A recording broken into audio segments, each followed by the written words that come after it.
এখনো বোঝা যায় না বাজার, এখনো ক্রেতারা ঘুরে, গরু এখনো কিনা বেচা এখনো পুরো এরকম বেশি হয় না। এখনো ক্রেতারা ঘুরে, মনে করেন এই কিছু কিছু গরু বেচা কিনা হইতে আছে। গরুর পিছনে তো অনেক কি খরচা, এবার সব কিছুর দামই অনেক বাড়তি।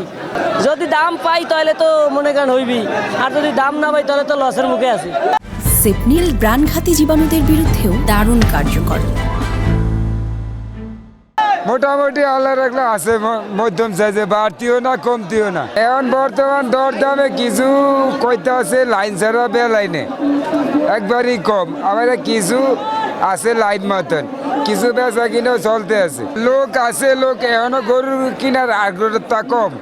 হাটে বাজার আছে, সামনে হাট আছে, গরু আছে হাটে দেখতে আছে। গরুর দর দামে মিলে না, আয়সা গরুর দাম আমরা একরকম বলি আরেক রকম বলে। এই সমস্ত কারণে আমরা খরচার সাথে আর কি আমগো লগে যায় না।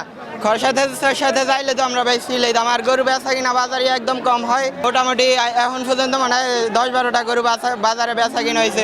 5টা গরু আনছি, একটা বিক্রি করছি, আল্লাহ তো ভালো দামই পাইছি। 1,53,000 টাকা বিক্রি করছি খাজনা হারা। আর 4টা এখন আছে, 4টা নিয়ে আছে, দাম বলতে আছে, 4টা আছে, মিলে না, বিক্রি করি না।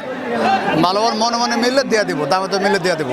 আগের সে মোটামুটি আগের মতনই আছে, আল্লাহর মতে আগের সে আর আগের মতনই আছে, কম মনে বেশি নেই, দেখা যায় আগের মতনই। না ইন্ডিয়া গরু এখন আমরা দেখিনি, আমাদের বলে এখন আমরা পাইনি, আসে নাই। গরু দেখতে আসছি, প্রতি বছরই গরু কিনি দেখি, তো এইবারও দেখতে আসছি আর কি। তো এখনো কিনতে পারিনি।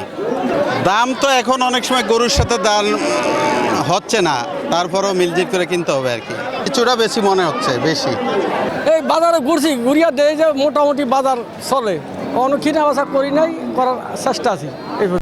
গরুর দাম বেশি চাই, কিন্তু গরু বেচা কিনা হয় না। গরুর দাম বেশি চাই, বেড়েছে। গরু মনে করছে এই হাটে বেচুম না, আগামী হাটে বেচুম, এই কারণে গরু মনে করেন বেচা বিক্রি হয় না, ক্রেতারাও কিনতে পারে না, আর বেচনেরা বেচতে পারে না।